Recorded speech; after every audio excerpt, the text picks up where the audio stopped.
हम सभी जानते हैं कि महिलाओं का योगदान हमारे देश में और हर जगह, इस देश के बाहर भी सभी जगह रहा है।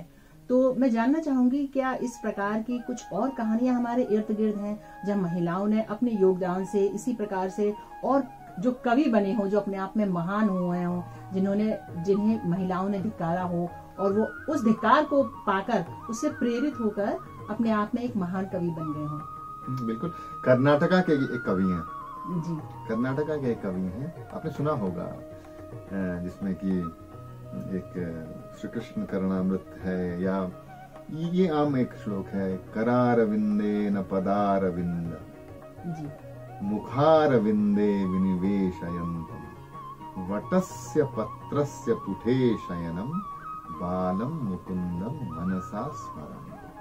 ये प्रलय के समय का है, जहाँ की सब कुछ पानी में डूब जाता है, और ऐसा बोला जाता है कि करारविंदे, मतलब हाथ जो कि कमल के सदृश है, पदारविंदम पैर जो कि कमल के जैसा है उसे पकड़ा हुआ है, मुखारविंदे मुंह जो कि कमल के समान है, सुंदर, विनिवेशयन्त मुंह में डाला हुआ है, एक छोटा बच्चा नहीं होता, मुंह के अंदर डाला हुआ है, वटस्य पत्रस्य पुटे शयनम, वट का पत्र या अश्वत्थ का जो पत्र है या पीपल का जो पत्र है उसके ऊपर सोया हुआ, वटस्य पत्रस्य पुटे शयनम बालम मुकुंदम मनसा स्मरामि। वैसे मुकुंद को, वैसे कृष्ण को, बाल कृष्ण का मैं स्मरण करता हूँ। किस समय को ध्यान में रखते हुए? प्रलय को ध्यान में रखते हुए, जब सब कुछ नष्ट हो जाएगा। तो ये श्लोक जो लिखा था, ये बिल्लू मंगल जी ने लिखा था। ये भी बड़े बुद्धिमान थे, अपने गुरु भाइयों में सबसे अग्रगण्य थे, लेकिन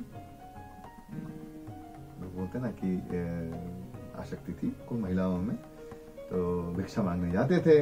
भिक्षा जब मांगने जाते थे तो उन्होंने देखा, एक नगर वधू को देखा, नाम था पिंगला। तो भिक्षा मांगते मांगते वो ब्रह्मचारी पिंगला वैश्या के फिराक में पड़ गया। तो एक बार आया, दो बार आया, जब तीसरी बार चौथी बार जब आना शुरू किया तो पिंगला ने भी ये समझ लिया कि नहीं, ये तो योग भ्रष्ट हो रहा है, अपनी पूरी शक्तियां खराब कर रहा है। तो एक रात वैसे ही जब वो आया था तो माँ पिंगला ने धिक्कारा था उसको, तो पागल हो रहा है, किसके पीछे पड़ा है? शरीर के पीछे, ये रोज का गल जाएगा, और अपनी शक्तियों को कहाँ व्यय कर रहा है। ये तो मैं बड़े शब्दों में बोल रहा हूँ, इतना शब्द नहीं बोला गया होगा, धिक्कारा होगा उनको। उस समय उन्हें ये होश आया कि इसी आंख के चक्कर में, है ना, गीता में आप देखेंगे ना, कर्मेंद्रिय बताते हैं और उसकी ज्ञानेंद्रिय बताते हैं गीता में कृष्ण। मतलब ज्ञानेंद्रिय आंख और उसका कर्मेंद्रिय पैर बताते हैं। मतलब आंखें अगर कोई अच्छी चीज देखती है तो उसके पीछे पीछे पैर को ले जाएगा, मतलब ज्ञान और कर्म दोनों। तो उनको वो होश आया, अच्छा ये ज्ञानेंद्रिय मेरे पैरों को यहां ले आता है बार बार। तो माँ पिंगला के बालों में लगाया हुआ हाथी के दांत का बना हुआ हेयर क्लिप निकाला उन्होंने, अपनी दोनों आंखें फोड़ ली। तो उस क्रोध में उन्होंने फोड़ा, लेकिन उसके बाद उन्होंने बहुत बड़ी रचनाएं की, और अपनी रचनाओं में पहला नाम पिंगला माँ का लिखते हैं कि मैं उनको धन्यवाद देता हूँ। तो मातृशक्ति ने तो हमेशा जगाया है, प्रकृति ने तो हमेशा जगाया है। इसलिए देखते नहीं है हम, आप अपने नाम के सामने श्री लगाते हैं, श्री राधे भी बोलते हैं। तो श्री अगर लगाया जाता है तो श्री लक्ष्मी का सूचक है, प्रकृति का सूचक है। हम हमेशा ये बताने की कोशिश करते हैं कि भले ही एक व्यक्ति हो अलग से, पर वो उस प्रकृति का एक हिस्सा है और उससे अलग नहीं। जिस दिन वो उससे अलग हो गया, उस दिन उसका रहना, उसका टिकना संभव नहीं होगा। इसलिए खुद को याद दिलाने के लिए ये नाम हम लोगों ने, श्री की पदवी हम लोगों ने जोड़ा है अपने साथ। उसी तरह से दिव्यांगता जब हम बोलते हैं तो कभी भी ये ना समझे कि किसी दूसरे आदमी को महान बोलने की हम कोशिश कर रहे हैं। हम हमेशा खुद को याद दिलाने की कोशिश करते हैं कि जो दिख रहा है और जो दर्शनीय है वो दोनों अलग हैं। दिख भले ही रहा हो कि अंग में कोई कमी हो, पर जो दर्शनीय है वो दिव्यता है, इसलिए दिव्यांग शब्द इस्तेमाल किया जाता है। तो ये रही बिल्लू मंगल की कहानी, जो कि मतलब नारी शक्ति हमेशा से कहा जाता है ना कि किसी की प्रगति के पीछे या जो ऊंचाई पे पहुंचा हुआ उसमें पीछे कहीं ना कहीं नारी शक्ति का हाथ रहा है। तो ये शुरुआत से ही रही है, ये हमेशा से रही है। और आदि देवी तो माँ दुर्गा ही रही है हमारी। दोस्तों, कवि विल्व मंगल जैसे ही एक और दृष्टि दिव्यांग कवि हुए हैं सूरदास, जिनकी कृष्ण भक्ति से हम सभी बखूबी परिचित हैं। तो सर, उनके बारे में भी थोड़ा बताइएगा। मैया मोरी मैं नहीं माखन खायो जी, उनका ही लिखा हुआ है। और दूसरा पद है जो कि काफी लोकप्रिय है, वो है चरण कमलो बंदो हरिराई, जाकी कृपा पंगु गिरी लांगे, अंधन को सब कुछ दरसाई। जी। बहिर सुने मुख पुनि बोले, रंक चले सिर छत्र धराई। है ना, ये सूरदास की लिखी हुई है। तो सूरदास के बारे में तो कहना ही है, उनके बारे में क्या कहना है, वो कृष्ण भक्त थे। और उनके बारे में कथा बड़ी प्रिय है मुझे, जिसमें कि बोलते हैं कि भाई चलते चलते वो एक कुएं के अंदर, एक गड्ढे के अंदर गिर जाते हैं। तो कुछ देर तक बैठे, ठंड लगी, तो अपना भजन गा रहे हैं, तब तक कोई एक आदमी उनको सहारा देता है और बाहर ले चलता है और सामने सामने रास्ते तक ले जाता है।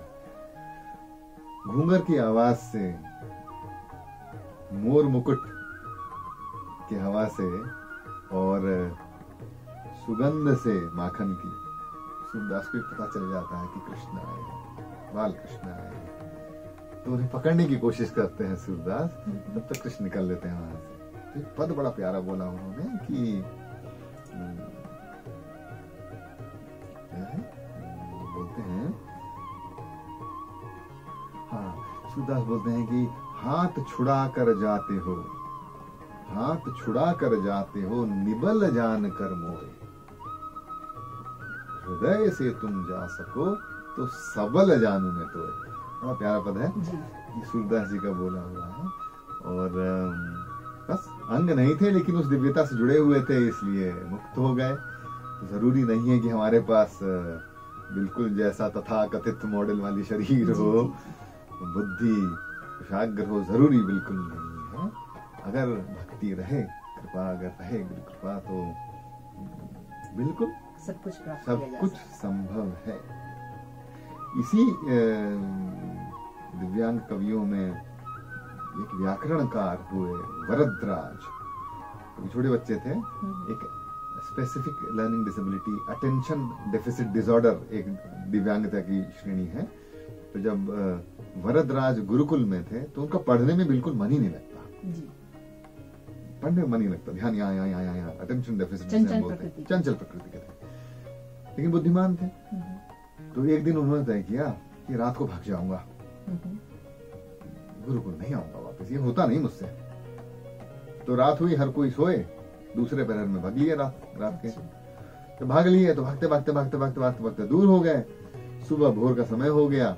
भोर का जब समय हो गया तो ये गांव की तरफ से पार हो रहे थे, बहुत प्यास लगी थी, तो कुएं की तलाश में सामने बैठ गए जाकर के।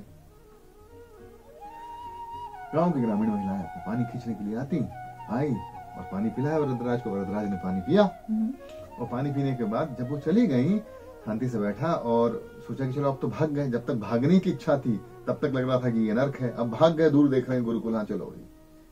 लेकिन मन कुछ विचलित था, तो थोड़ी देर के लिए बैठ गए, थक भी गए थे। तो उन्होंने देखा कि जो लोहे का जो पत्थर का चबूतरा बना हुआ था, जिसमें कि रस्सी से खींचा जाता था, उसमें छेद हो रखे थे। अच्छा। तो पानी में भीगा हुआ एक रस्सा, जो कि कितना कोमल होता है, इस कपड़े का बना होता है ना, वो रस्सा उसके आने जाने से उस पत्थर पे छेद हो गया, ऐसे निशान पड़े हुए हैं। उसको देखकर वो कुछ सोचे और उन्होंने एक पद लिखा है कि जिसमें कि वो ये बताने की कोशिश करते हैं कि बार बार आने जाने से इस पे निशान पड़ जा रहे हैं, इस शिल पे भी निशान पड़ जा रहे हैं। तो पद लिखा है कि करत करत अभ्यास जड़मती होत सृजान बुद्धिमान, तो रस्सी के आवत जावत शिल पर परत निशान। उन्होंने वही कसम खाया कि मन को एकाग्र करूंगा, और वहीं से वापस गए। तो आज की तारीख में जिसे हम दिव्यांग बोले होते थे, जिसे दवाइयां खिलाई होती थी, वो अपने मन की शक्ति से, उनकी समझ से, रोजमर्रा की जिंदगी के इशारों से इतने सजग हो गए कि वो व्याकरण, संस्कृत के व्याकरण के सूत्र लिखे हैं जो आज भी पढ़े जाते हैं, समझे जाते हैं। वरदराज ऐसे कुछ हमारे कवि हुए। जो कि स्वयं दिव्यांग थे या जिनका इशारा कुछ मातृशक्तियों ने अंगों के बाहर करवा दिया और दिव्यता का दर्शन उन्हें जो हमारे लिए प्रेरणादायी बन गए। बिल्कुल हमारे प्रेरणा, इनसे हम प्रेरणा लेके आगे बढ़ने की कोशिश कर सकते हैं। बिल्कुल कर सकते हैं।